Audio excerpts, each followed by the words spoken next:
Bonjour à tous, bienvenue, voici le TV 168. Et on commence avec la une de ce qui fait l'actualité de notre petit écran cette semaine. Et bien sûr, c'est le lancement, la naissance de France Télévisions. C'est sans doute l'événement de l'année et peut-être même des années 90. On a beaucoup parlé de ça depuis des mois maintenant, ça y est. Le regroupement des deux chaînes publiques a été donc lancé. Alors ça fait 3 ans qu'il y avait une présidence commune, vous le savez, qui était assurée d'ailleurs par Hervé Bourges ces derniers temps, et c'est toujours lui maintenant qui sera président de France Télévisions. Tout ça, ça a été fait suite après à la privatisation de TF1, c'était il y a déjà 5 ans. Et on a aussi quelque chose qui est un petit peu qui peut rappeler l'ORTF. C'était il y a 17 ans. On a un regroupement de 2 entités du service public. Donc ça change beaucoup. Alors concrètement, on a Antenne 2 qui est devenue France 2, c'était donc lundi matin à 6h30, juste après le feuilleton Tous en selle. Et puis FR3 est devenu France 3, c'est un petit peu plus tard dans la matinée, juste avant l'émission jeunesse, c'est Lulo. Je rappelle que France 2 diffuse maintenant ses programmes toute la journée, toute la nuit même. France 3, elle, ferme encore son antenne. Voilà, un peu de changement donc, un nouveau nom, des nouvelles couleurs et un nouvel habillage, on en parle après.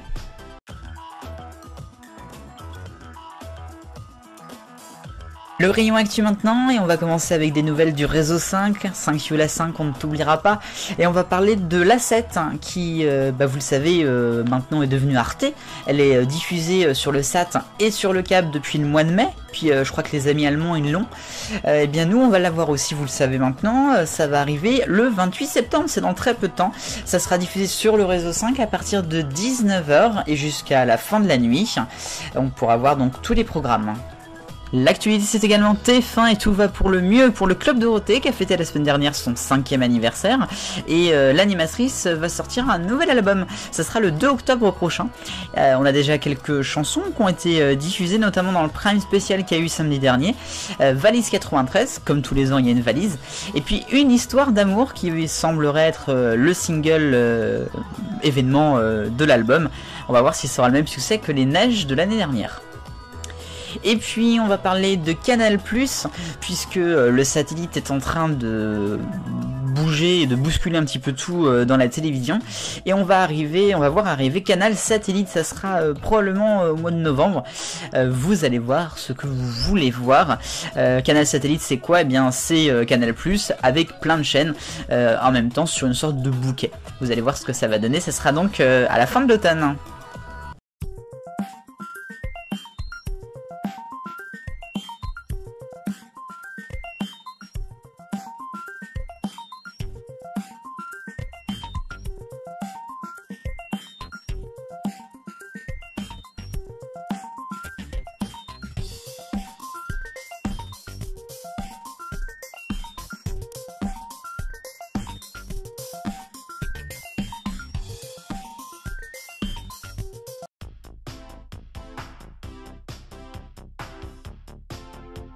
Le Focus, un chamboule-tout monstre et un sacré pari pour TF1, puisque à partir du mardi dans une semaine, mardi 22 septembre, il n'y aura plus le jeu La Roue de la Fortune à 19h30 comme depuis des années. Il va désormais être diffusé à midi-5, juste avant le juste prix. Un changement qui va avoir lieu à cause de l'arrivée de la nouvelle émission de Christophe de Chavannes qui sera en direct tous les soirs à 19h. Coucou, c'est nous. Alors c'est un énorme chamboulement pour les programmes de fin d'après-midi de la 1. Quand on regarde dans le détail, jusqu'à présent et jusqu'à vendredi prochain, enfin lundi 21, on aura La Roue de la Fortune à 19h30, Santa Barbara à 19h, Une famille en or à 18h30, Hélène et les garçons à 18h, Loin de son monde à 17h30 et à 16h35 le Club Dorothée. Des changements donc qui vont avoir lieu à partir du mardi 22. La Roue de la Fortune sera donc à midi-5, on l'a dit. Ensuite à 16h15 le Club Dorothée, 17h25 Loin de ce monde, 17h55 Hélène et les garçons, 18h30 Une famille en or et 19h la nouvelle émission donc Coucou c'est nous.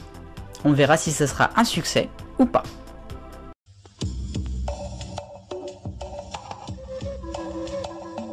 La rubrique Passion Habillage, évidemment beaucoup à parler avec France Télévisions et son logo bleu, blanc, rouge qui a été mis à l'antenne lundi.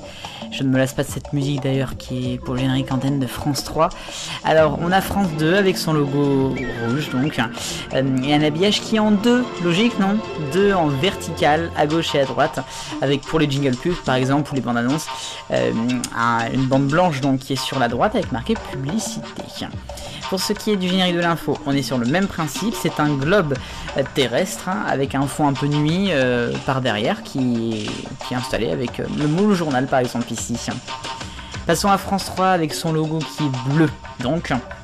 C'est la même chose que France 2, sauf qu'on n'a pas deux, mais on a trois bandes. Et c'est pas vertical, c'est horizontal.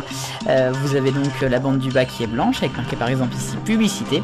Et puis le reste c'est des paysages ou de la nature, un peu de tout. Pour ce qui est du générique, le générique info, et bien c'est la même chose avec des gens qui marchent pour le coup. C'est Gédéon donc qui a fait tout l'habillage. Bravo eux, parce que franchement c'est nickel. Moi j'adore. Haha, je vous ai bien eu pour ce 168e numéro, c'est le Pierre du futur qui vous parle. Revenir sur le 13 septembre 1992 à la fin d'une semaine historique pour la télévision française, c'est juste incroyable parce que j'avais même encore d'autres infos sous le coude. Bas les masques, Froufrou, les marches de la gloire, c'était des émissions qui ont été lancées exactement aussi la même semaine, on peut pas parler de tout. Je remercie Sébastien de m'avoir soufflé quelques idées et maintenant on part en 2020, retour vers le futur.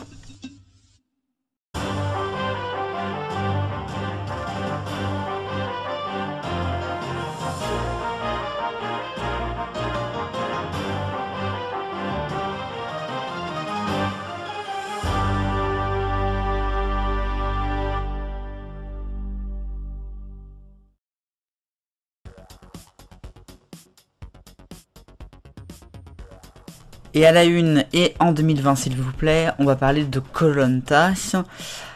Voilà, des fois il y a des émissions qui ont vraiment pas de peau, qui ont vraiment des histoires particulières. Je crois que Koh-Lanta en fait partie.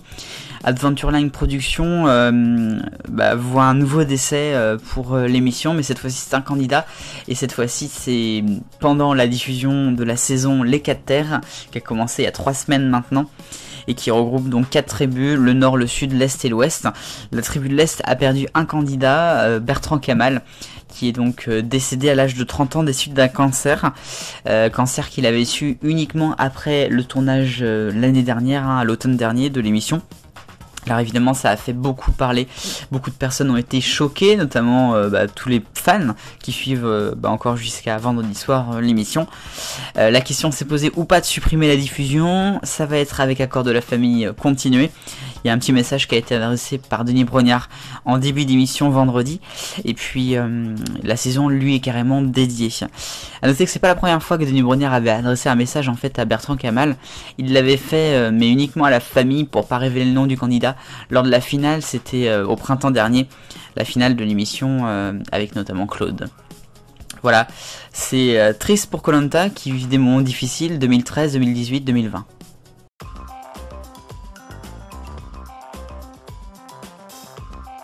Le rayon actu du TV 168, et on commence par France Télévisions.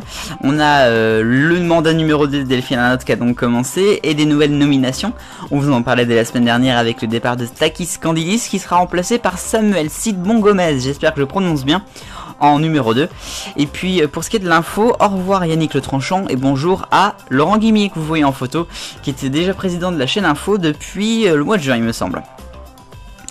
Canal+. Alors qu'on pensait que l'histoire de la TNT de Canal+ allait continuer pendant encore 10 ans, puisqu'ils ont été les seuls à repostuler à partir de décembre là pour le nouveau contrat, eh bien on a appris dans une interview cette semaine de Franck Cadoret, le directeur général Canal+ France, que c'était pas forcément gagné. C'est-à-dire qu'en fait avec le CSA, ils ont peut-être aidé à faire arrêter tous les gens qui ont encore la TNT de Canal et pouvoir ne plus payer la fréquence au bout de quelques années, grâce notamment au box ou alors au CanalSat. Et puis on va parler de W9 maintenant, puisque vous le savez, une matinale télé va arriver sur la chaîne. Alors ça ne peut pas être Bruno dans la radio de Fun, notamment à cause des contrats qu'il a avec France Télé, avec France 2. Eh bien ça sera RTL2, le double expresso va arriver dès le 28 septembre. La matinale de RTL2 qui est présentée par Grégory Hacher et Justine Salmon. Ce sera de 7h à 9h sur W9.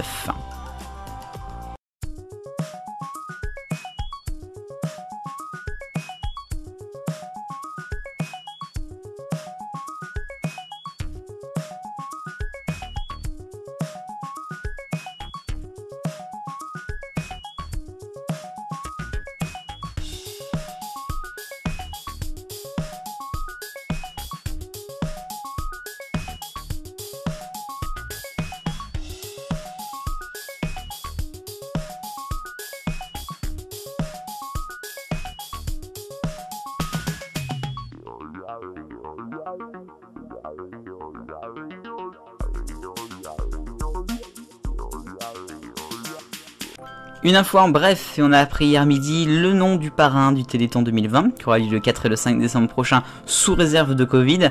Ce sera Matt Pokora. Il n'a jamais été parrain, il va peut-être apporter un petit peu un vent de fraîcheur dans des temps difficiles, ça va être chouette.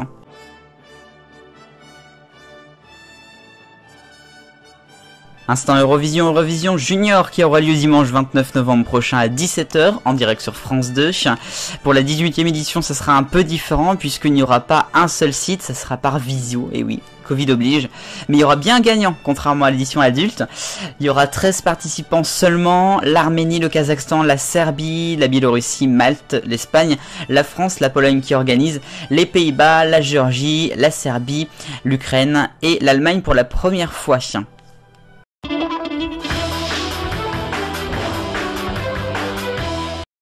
Allez, mon point Cyril Hanouna, mais alors qu'est-ce que tu fous? Ça ne va pas du tout sur C8, l'Access est en perdition, ils ont essayé d'inverser à prendre ou à laisser, ils ont enlevé balance ton poste, bon, bref, tout ça, ils ont dit oh, bah, c'est pour les raisons sanitaires, il faut qu'on désinfecte, en fait c'est pour les audiences, et puis en plus ça ne marche pas.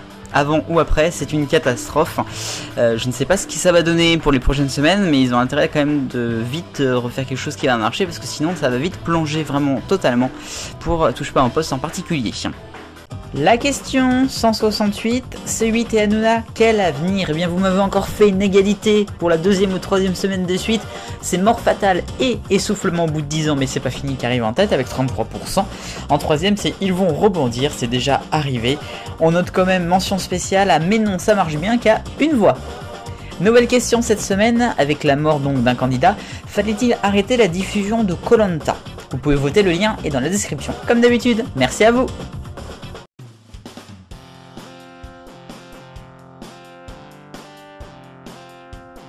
L'agenda, la semaine prochaine à la télévision, et ce lundi sur M6 en prime time, c'est le lancement de la saison 15 de L'amour est dans le pré avec Karine Le Marchand, spécial Covid. Mardi, toujours sur M6 et toujours en prime, c'est Un homme ordinaire, la série événement Xavier Dupont de Ligonnès. Et puis vendredi sur France 3 avec Stéphane Bern, ça sera le monument préféré des Français. Haha, allez, assez de moi pour aujourd'hui. C'était évidemment l'occasion de marquer le coup pour le 168e TV 168. J'espère que vous n'avez pas trop été désorientés. On se retrouve dans des circonstances plus normales dimanche prochain. Vive le bonheur, on est tous des millions de copains.